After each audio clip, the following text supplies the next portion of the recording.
What's up, guys? We just got back from Wonder Woman in theaters, and now we have completed the Trinity. Best one? Best one, Superman. I'm standing by that. These are the best ones. No. Oh, yeah. Didn't have a fourth one. We'll have to wait for Aquaman, possibly, or who else? Flash, maybe. Flash movie, yeah. So, as you know, I'm a huge fan of Wonder Woman, and a lot is riding on this movie in terms of my fandom, in terms of saving the DC Cinematic Universe. People have been kind of not so happy with the film so far. Can Wonder Woman sort of save the cinematic franchise and turn things around from DC? And that's a lot of pressure for one single movie to try to take over, and I think expectations may have soared off into stratospheric heights.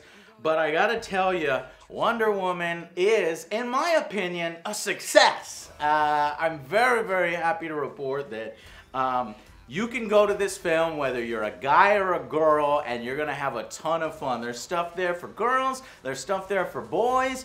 They don't really shove this sort of, feminism, men are bad, shit in your face. There's none of that in this. In fact, I was surprised with sort of the even-handed approach. Now, obviously, you have a little bit of suspicion of men from the island on Themyscira, because these are Amazonian women and they're not used to men.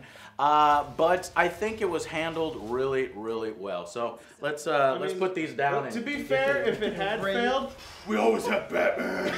Batman, right? We got Batfleck. We need Batfleck standalone, but yeah, okay. More Batman.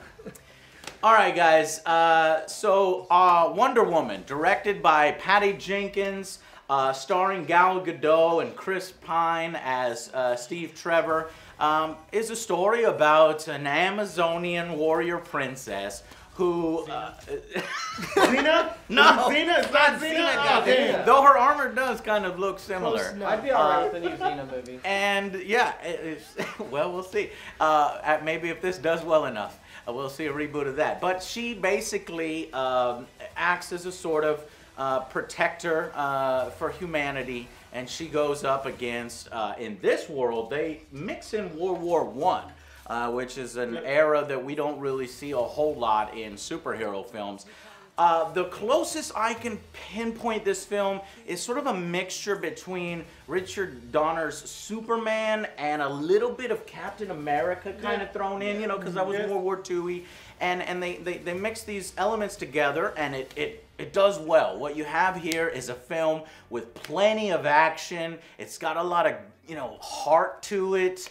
Wonder Woman herself is fucking badass, but yet graceful, and the performances are strong. I was so worried about, obviously, let's address this right up front, Gal Gadot, right? Yeah.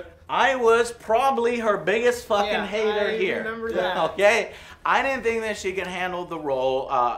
Various criticisms I had. She's too skinny. Her voice, her accent is way too thick. How is she gonna play this role? Honestly, she hasn't had a whole lot of roles. Her acting chops are not quite at some of the level maybe other people are at. But ultimately, she does a great job. Now, we saw her already in Batman vs. Superman, and I was, confident in that performance and really impressed by that. And that continues here. So we get to see a range of emotions here, and she handles it beautifully. She does sort of her smile really cuts through all the bullshit, and you can sort of feel that little girl innocence, the one who wants to learn about the Amazonians, who wants to have this great sense of honor and duty and loyalty and doing the right thing. You can see that come through in Gal Gadot's performance. So I am really impressed. I heard that maybe right before she was doing this, she was considering maybe not acting anymore, but she did a fantastic job in this. Now, is she at the level of some other actresses? No, I mean, this is probably, I don't know maybe your fifth, major feature film, but she does a fantastic job, and she had to. Yep. But luckily, Chris Pine does a great job as well as Steve Trevor. Oh, he's a great actor. Yeah, he is. I don't know many movies that Chris Pine isn't good in. Yeah, he's great. So he's usually pretty spot on. And I will say that most of the acting in this movie was really, really good. Yeah. So I have to eat crow. Gal Gadot, great fucking job, and I'm happy for you. And I said it. If she does a great job, I'm going to be the first one that says, hey, she did a great job. So she did a great job, and Steve Pine is a perfect counter for her. Oh, yeah. So obviously the idea of Wonder Woman is a little ridiculous. They go with the backstory of, she's of the gods. She's, made of clay. Her mother made her out of clay, and she's sort of the daughter of Zeus kind of stuff. Yep. And you've got this Greek mythology that sort of mixes real Greek mythology with comic book mythology. And there's a lot of ridiculous stuff in there. And so when she starts talking about, I need to destroy such and such so this will end the war, right? Yeah. And Steve's like, oh. Yeah, sure. Why not? Who's your father? So he does a great job of sort of playing the straight man to some of the ridiculous stuff happening. So the first part of the movie I enjoyed the most because it was vibrant, it was full of color. It was basically the Amazonian warriors training on their island. The scenery was great. I loved it. Great scenery, great fight scenes, these sort of flips and graceful maneuvers. It reminded me a lot of 300. Yes! Zack Snyder, man. Like they had those slow-mo shots, man. I was just for sure. That's nice looking. Yeah, it was produced by the Snyders, Zack Snyder and his wife. So definitely, I'm sure, and partly written by Zack. So I'm sure he had a hand in a lot of those action scenes. And as you've seen in the trailers, her world comes clashing with the rest of us, humanity, when sort of World War I spills over onto her island. And we get that first battle of sort of the Germans sort of invading her island. That happened a lot quicker than I thought it would. I thought maybe the Germans were coming in force, but it was more, they're hunting, Trevor down. And that battle was great. And, this is the kind of stuff I was hoping to see. Now, however, when she goes from her island to being introduced to humanity in London, that's where I think it dragged a little bit. It did drag. This sort of fish out of water story. I think it was done better in Wonder Woman 2009, where she went to the modern world, and there's just way more comedy potential, way more of a stronger connection. And so, even though I think it's a unique time period, World War I, me personally, I would have preferred if we were a little closer to the material and it was modern day. Yep. So I think a lot of this stuff, there's a little bit of a distance there because it's in an era that, all of us aren't from that area. And the other thing too is because they took so long, like you said, they dragged on it a little bit. Yeah. It made the urgency of what they were trying to do kind of go down a lot, and so they had to reboot that after the whole London thing, because you were basically like, aren't they supposed to be stopping a god of war or something or whatever? But you don't know. I will say the action in the movie was absolutely fantastic. Yeah. It seems as though it's one of those movies, it's a really good popcorn movie, and it's one of those movies where there are some things you have to turn your brain off on, but overall you can suspend your disbelief enough. It's not jarring. Yeah. I really like the action though, but to me it was too quick. I wanted to see some more. The pacing was a little fast. However, it was a long movie, and so that's where I think it ties into. It drug a little bit on the London scenes. So it does have a little bit of pacing problems there. But once they get into the front lines, where you saw that trailer shot where she first makes that decision, she's seeing destruction, death around her, and this trench warfare, the shit of World War I that a lot of men had to deal with. And she can't help herself but want to spring into action. action. And these are the character traits that I love about Wonder Woman. It's like, you can't control me. You know, I'm going to do my own damn thing. If I think this is the right thing to do, I'm going to spring into action. And she does. And that is one of the best moments in the film when she gets up. And even though the trailer has kind of spoiled it quite a bit, it does a good job of building it up. I'll say that's one hell of a shield. I want one of Oh, those. yeah. Fuck yeah. Just blocking fucking mortar fire, machine guns, bullets. Mortar everything. And she inspires the troops to then, because she's taking a lot of the fire, to sort of fight and overcome odds. And that's the kind of stuff that I love, that I love from Superman, where he inspires others to do great things. And Wonder Woman exhibits some of those character traits. And you were saying it's a fun popcorn film, and I agree with that. Yep. But it also actually tackles sort of the nature of evil, and I was a little surprised by that. You know, is it just a villain that's making these people do these things, or does humanity and man himself have something inside him that's dark, that, you know, that they're always going to be assholes, you know, in the world? And it sort of touches on that very lightly, and I appreciated that. Though, and it has genuine moments. I was surprised by that too. Once they get past sort of the initial World War II trench warfare, we get a calmer scene in a what are they, in French town or a London town or an English town? So, I where I don't know where the fuck they're at. In Europe. They have to be near London, right? No, they're in Europe. No. Okay, so they're in Europe. They move to Europe, and they have time to slow down and add a little character traits and have sort of this little romance plot line between Wonder Woman and Steve Trevor, and not overly done, not in your face, not, you know, they don't have some huge sex scene or something like that. You know, it was done very tastefully. And you can tell that there was a connection, and that Steve Trevor exhibits the best of man, while around her she's seeing the worst of man. So he sort of is our representative, like, we're worth fighting for. And, you know, towards the climax of the film, she has to make this decision between, you know, whether she's going to help humanity or say fuck all this shit and let it burn. And because of Steve Trevor's character and the way they handle it, I think it gives the film greater gravity, and it gives the film some emotional weight to it towards the end that I really appreciated. Though I will admit that the third act, the final act, got a little bit cliched. It did. It was really cliched. Okay, well, let's say really cliched. It was really cliched. It was really cliched. Though, I personally didn't really like the love story. You didn't like the love story? No, I was hoping more for just comrades. Mm-hmm. You know, just you could go that way as well. We're equals, we're comrades. But see, I didn't think it was so in your face to where, you know, it was annoying. That was still... the only thing I sighed at was...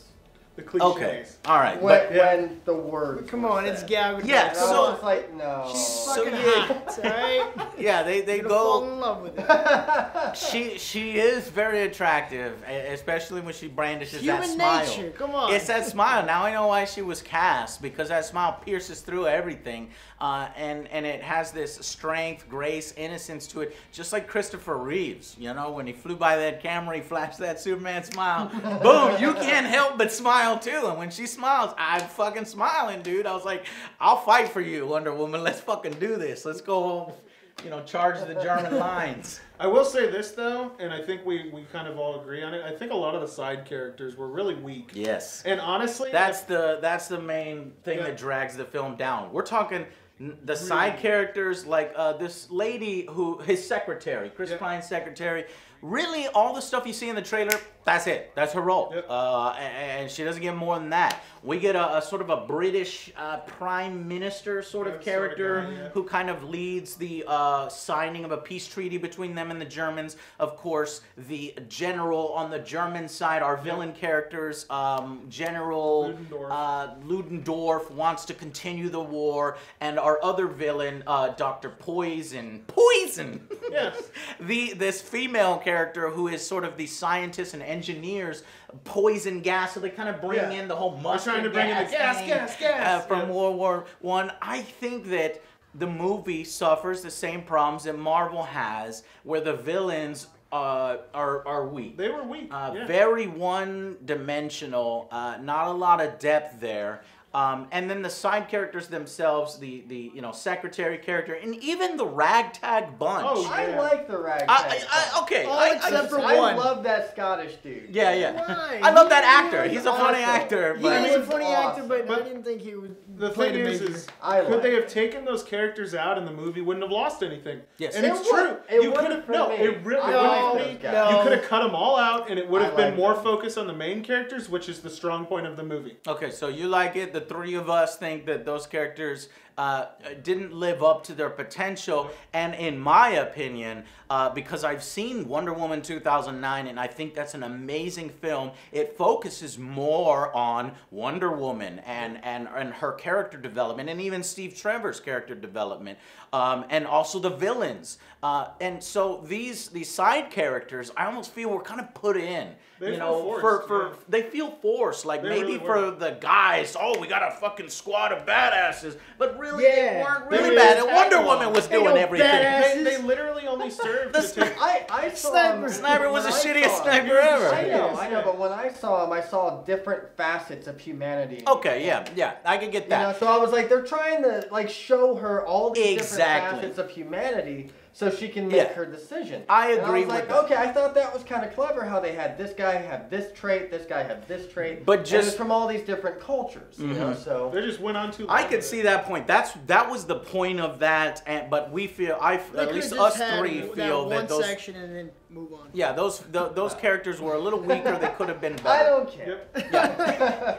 Whatever. Oh, another thing that they were saying, a lot of people I've seen were saying, "Oh, the film is very colorful." Actually, it's not, and I was really looking forward. I was like, "Oh my God, yes, finally some color." I get in there now. The first part of the film is color. On the island, Themyscira, all the Amazonian stuff, color looks beautiful, and I was like, yes, let us maintain this throughout the movie, and I'll love it, and I love that palette. And then we see Snyder's fucking, what do you call it, the Snyderverse Well, they're color going to palette come London. in. London is filter, always Yes. dark. So here comes London, and I get that. London should look like shit. Like utter, foggy, dark garbage. And she's like, this place is horrible. And it is. Back then in that age, the industrial age, shit was horrible, right? Yep. But the color palettes maintained through the rest of the film. Very dark, reminding me of BVS, and I don't want to be reminded of that film. Very dark. It's varying shades of gray. And everything's filmed at night, and the day for night shots, I feel like there's day for night shots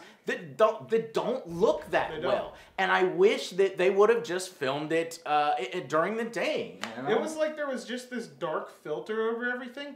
Even like, you know, in the comics, Wonder Woman's outfit just pops because it's like super bright and everything. But it even seemed like they toned that down to match the rest of the movie's color palette. And it was like, no, pull like a Justice League vibrant look, and it was just too much. Well, with their track record so far, they've been making all their movies dark. So yes, I guess could see they still felt like they needed to do that, but I wanted them to go lighter, and they did a little bit of it, but I want a little bit more. So we'll see. I just don't like the Snyderverse sort of look and darkness to it. Anyways, overall, the film does a great job of introducing a female-led superhero film, and I hope this film proves that we can have female-led superheroes and have the films be successful and be critically acclaimed. And it looks like critics are liking this one.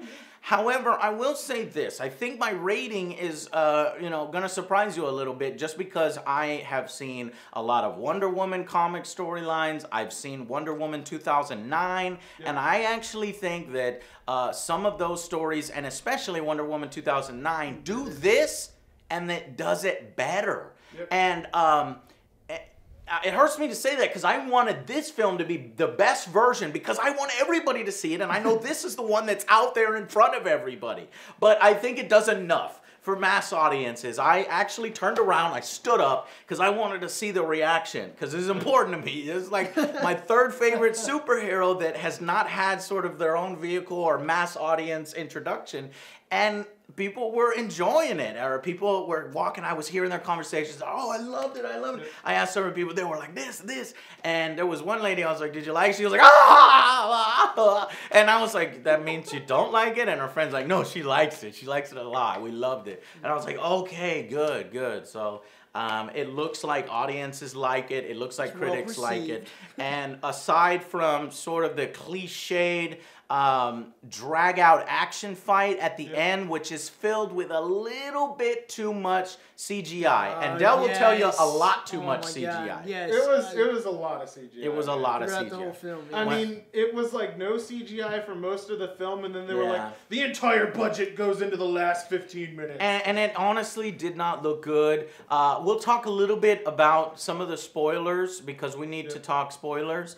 So we'll make a separate video for that. But ultimately, the battles that we did get, the World War I stuff and her fighting the German army and that kind of stuff, great. Yep. The final climactic battle, slightly disappointing, but ultimately still sort of impressive and shows off her character and how powerful she gets. Because over time, Wonder Woman sort of reaches a higher power level where she's up to par with Superman and the rest that you've seen. So I think a great standalone film that you definitely need to go out and see. So let's give our final verdicts. So I got to give the film out of a 10, I got to give it like a 7, and it's a weak 7 for me. Because, like you said, with the 2009 Wonder Woman, I agree with you completely. I agree with you. I thought the 2009 one was done better. Week 7. It's a week 7. No, that gives the impression that the film is weak. No. Even though you're giving it a 7, which is a good score. It's a good movie, but it could have been better. It doesn't feel like there's a limp kind of thing. All right. I agree with you. It's a good movie. It could have been a lot better in a lot of areas. Yeah. I agree with you about the 2009 Wonder Woman. And for me, a lot of it, the final big bad guy thing, it was very heavy on CGI. It was really heavy on CGI, and the people that casted for that to be the bad guys was really poorly casted. Yeah, I'm going to have to agree with you on that, and we can talk about that in spoilers. Beard, what are you looking at for a final verdict? I'm looking at about an 8. Okay. Because it was a good movie. It definitely had great action. I absolutely loved it. The actors were very good at what they do. They did very well. Chris Pine especially. He was fantastic. Stole the show every time he was on scene. Yes, he did. And the setting, especially sort of the his man parts that she sees and reacts to, and that scene where he's sort of taking a bath in Themyscira, you're gonna love it. It's hilarious. Yeah, but no, they all did a really good job, and I felt like it's one of those movies you have to turn your brain off at parts because there were parts that were pretty illogical, but it didn't drag the movie down for me. I still very much enjoyed myself. So yeah, I'd give it an 8. It's a fun movie. Go watch it. Have fun. Okay, Joe, what are you feeling? I will have to agree. Don't let us influence, the different scores. Because... No, I was already gonna say an 8. I agree with Beard. The characters I really liked. They had good chemistry, but I did feel like it kind of drug out, and the action scenes were too short for me, and the CGI. Yeah, CGI heavy at the end. Did you feel there was good emotional moments? Did you actually care about some of the things? Yeah, like I said, they had good chemistry, and I actually believed the emotion. Yeah, I did believe the emotion. There's one, towards the end of the scene, Chris Pine does this speech to Wonder Woman that I think is fantastically delivered. You could see the emotion in his face. You can see her listening to him, and it's just great. So... My final verdict is tough because I love Wonder Woman so much. I wanted this film to be a fucking paragon. You know what I mean? I wanted this film to be like a 10 out of 10. It's going in the right direction, though. Yes, it is not a 10 out of 10. It does enough to where I think that it earns a sequel. I wouldn't mind seeing a Wonder Woman 2. I wouldn't mind seeing more of this Greek mythology stuff and sort of her villains. Let's not do Cheetah, all right? I'm not into Cheetah. I know, Joe, but no, we're gonna stay with the sort of Themyscira Greek, fucking. I want to see 300 shit. I want to see Cheetah. Anyways, so I wanted the film to be better. I'm really now I'm on the spot here because I'm hovering between an 8 and a 7, and I think a very high 7, not a weak 7. I'm Don't sorry. let your Wonder Woman feelings affect you. You need to be a critic. That's I your need job. to be a critic. Go ahead. Okay, well, then I'm going to give this the highest 7 I have ever given in my life because 7.99. I want to give it an 8. 7.95, yeah. But here's why I'm giving it a 7 and a badass seal of approval. Please go out and see this film because I want it to do well and I want to see another. And I think it was a great introduction to Wonder Woman for mass audiences. However, for mega fans of comic books, for mega fans of Wonder Woman who've seen other Wonder Woman stories and read other Wonder Woman stories, you probably wanted a little bit more. I think number one, the focus in World War I was interesting visually. It wanted to do its own thing. It didn't want to do anything that Marvel's done. It didn't want to do anything that DC has done. So that's why they went with it. Ultimately, I think it's the wrong choice. Yeah. You have to connect your audiences and get that feeling from it. And that's a lot better in modern times. Also, the battles, the ultimate battles between sort of the mythology of Wonder Woman versus the big baddie is done on a very, very small, disappointing scale. I want to see the fucking skies go blood red and fucking an army and shit, she just fight a whole fucking army. Well, you know, that kind of stuff. And that did happen in Wonder Woman 2009. You guys need to fucking see this film because that film is a 10 out of 10. Wonder Woman 2009 is a 10 out of 10. I wish that I would have snuck in the movie theater, swapped out Wonder Woman, and then put in Wonder Woman 2009. No, I'm kidding. Because this was a great live-action version. I'm so happy it didn't suck after shit like Catwoman and Elektra. Oh, God. You know, this is like a 10 out of 10 compared to those. Those never happened. Those never happen, right? So never now happened. studio executives can see these films will work. We're going to see Marvel's attempt at it. Can Marvel do a better job than DC with a female-led superhero? Can we grab an 8, 9, 10 with Captain Marvel, I think, is coming. Maybe a Black Widow film. I don't know. But it's opened the door not only for riding the ship in the DC cinematic universe, but also for female-led superheroes to join in with the boys and have some fun. And have little girls across the world wanting to aspire to be fucking fighters and defend, you know, have a sense of honor, duty, and loyalty and do the right thing and inspire them just like Superman inspired me. All right, anyways, so great film. Go out and see it, and we'll talk about all the reasons why I think it loses some of the points that I wanted to give it in the spoiler section. So, thank you guys so much for watching, and we will see you guys on the next Angry Joe Show. Bye, guys.